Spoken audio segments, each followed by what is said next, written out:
The shadow in the attic.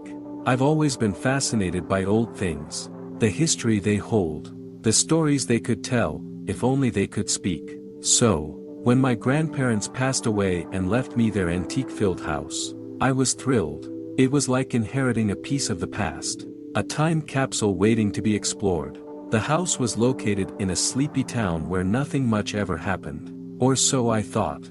As I settled into my new home, I quickly realized that some things were not as they seemed. The attic, in particular, gave me an uneasy feeling. It was a cramped space filled with dusty boxes and forgotten memories.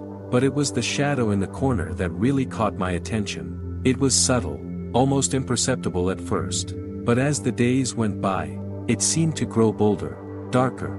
I tried to ignore it, telling myself it was just a trick of the light, but then things started to happen. I'd catch glimpses of movement in the attic when no one was there. Sometimes, I'd hear faint whispers in the night, as if someone, or something, was trying to communicate. One night, I decided to investigate. Armed with a flashlight and my courage, I climbed the creaky stairs to the attic. The shadow was still there, lurking in the corner, taunting me.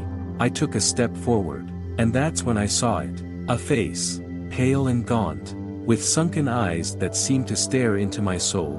It was the face of a woman, old and haggard, with a look of pure horror etched into her features. She opened her mouth to scream, but no sound came out. It was as if she was trapped in a nightmare, unable to break free.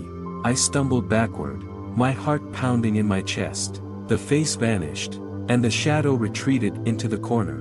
I knew I had to get out of there, but as I turned to flee, I heard a soft voice behind me. "Help me," it whispered. I spun around, but there was nothing there, just the shadow, taunting me from the corner. I ran down the stairs, my heart still racing. I locked myself in my bedroom and tried to calm down, but the face, the voice, they were burned into my memory. The next day, I did some research. I combed through old newspapers and library archives, trying to find any information about the house or my grandparents' past. And that's when I found it. A story about a woman who had lived in the house decades ago. She had been a recluse, shut away in her room, rarely seen by neighbors. Then one day, she just vanished. No one knew what happened to her. Some said she died of old age, while others claimed she was taken by a shadowy figure that lurked in the attic. I realized then that the shadow, the face, the voice, they were all connected.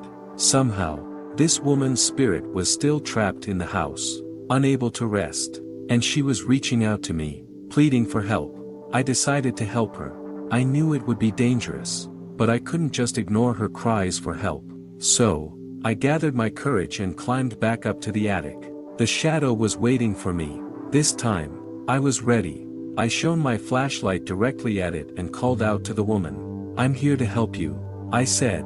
"Tell me what I need to do." The shadow seemed to hesitate for a moment. Then it began to speak. The voice was faint and raspy, but I could make out the words. "Find my diary," she whispered. "It's hidden in the attic. It will tell you everything." I searched the attic for hours, combing through boxes and old belongings. Finally, I found it. A small, leather-bound diary, hidden beneath a pile of old clothes. I took it downstairs and began to read. The entries were dated decades ago, written by the woman who had lived in the house. She wrote about her lonely life, her fears and obsessions, and then, she wrote about the shadow. It had started as a simple curiosity, a figure she caught glimpses of in the attic. But as time went on, it grew bolder, more menacing.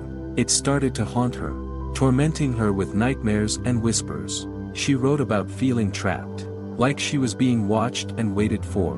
The last entry was dated the day she vanished. She wrote about making a deal with the shadow, offering it something in exchange for her freedom. But it was too late. The shadow had already claimed her, trapping her spirit in the house forever. I closed the diary, my heart heavy with sadness. I knew what I had to do. I had to free her spirit, to give her the peace she deserved.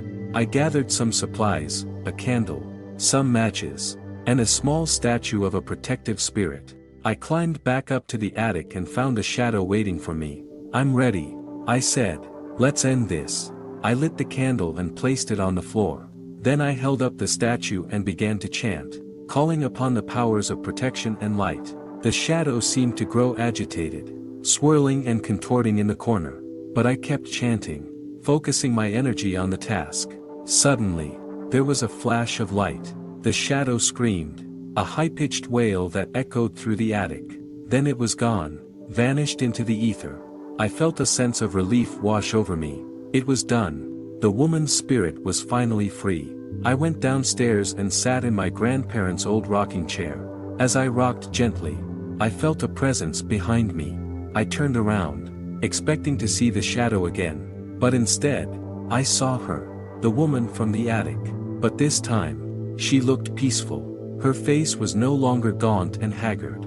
Instead, it was filled with gratitude and warmth. "Thank you," she whispered. "You freed me from my prison. I can finally rest." She faded away, leaving me alone in the house. But I knew she was still there, watching over me, protecting me. I lived in that house for many years after that. It was a happy home, filled with love and laughter. And every night, as I lay in bed, I could feel her presence beside me, keeping me safe and warm.